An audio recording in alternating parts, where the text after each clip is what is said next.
എൻ്റെ ഉമ്മാടെ അനിയത്തിയുടെ വീട്ടിൽ വന്നാണ് ഞാൻ ഒരു റബ്ബർ വെട്ടാൻ പോകുന്നിടത്ത് ഞാൻ പോയി. ഇതാ റബ്ബറിനെ പറ്റി എല്ലാവർക്കും അറിയാം, പക്ഷേ എന്നാലും ചില ആൾക്കാർക്ക് ഈ ആലപ്പുഴ ഇങ്ങനെ ഈ ഭാഗത്തുള്ളവർക്കൊന്നും അറിയത്തില്ലല്ലോ. ഇതാണ് റബ്ബർ. ഇതിങ്ങനെ വെട്ടി ഇത് പഴയ മരമാണേ, വളരെ പഴയ മരമാണ്. ഇതാണ് ഇത് 3/4 ചിരട്ടയോളം ഇപ്പം തുടങ്ങിയേ ഉള്ളൂ, എന്നാലും ഇത് നിറയേണ്ടതാണ്. ഇതെന്താ വീഴുന്നുണ്ടോ? ഇതിങ്ങനെ പാല് ഇങ്ങനെ വീണുകൊണ്ടിരിക്കും കേട്ടോ ഇഷാനെ. ഇതെന്നാ റബ്ബർ, ഇതെന്നാ റബ്ബർ. ഇതെന്നെ ഇതെന്തിനാ ഉപയോഗിക്കുന്നത്?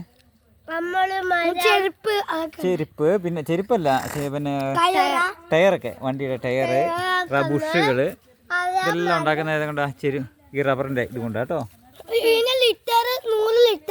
ആ ഇതുണ്ടോ, ഇത് നിറഞ്ഞിട്ടുണ്ട്. താഴോട്ട് പോയിട്ടുണ്ടോ?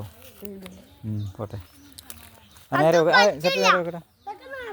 എന്നിട്ട് ഇതിനെ എടുത്ത് കളക്ട് ചെയ്യും. ഇങ്ങനെ ഓരോ ചട്ടേന്ന് ഒരു ഇതിലോട്ട് മാറ്റും. തൊട്ടിക്കകത്ത് പാലെടുക്കും. തൊട്ടിക്ക പാലെടുത്ത് ഉറയൊഴിച്ച് ഇങ്ങനെ ഷീറ്റാക്കി മാറ്റും. തുണി തോർത്ത് മാരിയല്ലേ കേട്ടോ, ഇങ്ങനെ ആക്കി മാറ്റും. എന്നിട്ട് ഇത് ഉണങ്ങിയിട്ട് കൊണ്ട് കൊടുക്കും.